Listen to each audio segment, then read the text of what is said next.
നമ്മുടെ ഖൽബിന്റെ രാജകുമാരി ഈ ഉമ്മയാകണം. ആദരവായ പ്രവാചകൻ നബി മുഹമ്മദ് മുസ്തഫ സല്ലല്ലാഹു അലൈഹി വസല്ലമ തങ്ങൾ പറഞ്ഞ ഒരു ഹദീസ് കേൾക്കണോ എന്റെ പ്രിയപ്പെട്ടവരെ?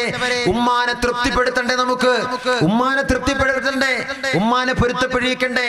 ആ ഒരു കാര്യം നമ്മൾ ചെയ്തു തീർക്കണമെങ്കിൽ ഒരു ഹദീസ് എന്ന് പറഞ്ഞു തരട്ടെ. ഒരു ഹദീസ്. രാവിലെയും വൈകുന്നേരം ഉമ്മാനെ തൃപ്തിപ്പെടുത്താൻ നമുക്ക് കഴിയണം. ഹബീബായ നബി മുഹമ്മദ് മുസ്തഫ സല്ലല്ലാഹു അലൈഹി വസല്ലമ തങ്ങൾ പറയുകയാണ്, മൻ അസ്ബഹ മുർളിയൻ ലിയബവൈ അസ്ബഹ ലഹു ബാബാനി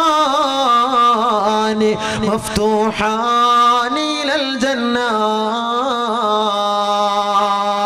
വമൻ അംസാ മുർളിയൻ ലിയബവൈ അംസാലഹു ബാബാനി മഫ്തൂഹാനി ലൽ ജന്ന.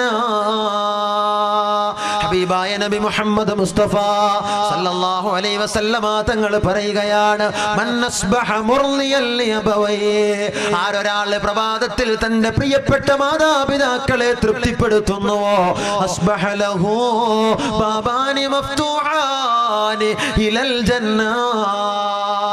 ഒന്നല്ല സഹോദരാ, രണ്ട് സ്വർഗത്തിന്റെ കവാടം നിനക്ക് വേണ്ടി സ്വർഗത്തിൽ പ്രഭാതത്തിൽ തുറന്നിട്ട് തരുമെന്ന് ഹബീബായ നബി മുഹമ്മദ് മുസ്തഫ.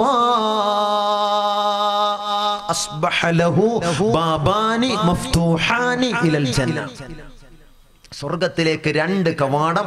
പ്രഭാതത്തിൽ മാതാവിനെ തൃപ്തിപ്പെടുത്തിയാൽ, ഉപ്പാനെ തൃപ്തിപ്പെടുത്തിയാൽ രണ്ട് കവാടം അല്ലാഹു സ്വർഗത്തിൽ തുറന്നിട്ട് തരുമെന്ന് നബിയിന റസൂലുള്ളാഹി. ومن أمسى مرضيا لأبويه أمسى له بابان مفتوحان إلى الجنة. പ്രദോഷമാകുമ്പോ വൈകുന്നേരമാകുമ്പോ നിന്റെ പ്രിയപ്പെട്ട ഉമ്മാനെയും ഉപ്പാനെയും നീ തൃപ്തിപ്പെടുത്തിയാൽ അല്ലാഹു റബ്ബുൽ ഇസ്സത്ത് അവന്റെ സ്വർഗത്തില് വൈകുന്നേരം നിനക്ക് വേണ്ടി സ്വർഗത്തിന്റെ രണ്ട് കവാടം ഇതാ തുറന്നിട്ട് തരികയാണെന്ന് ലോകത്തിന്റെ നായകൻ നബി മുഹമ്മദ് മുസ്തഫ സല്ലല്ലാഹു അലൈഹി വസല്ലം.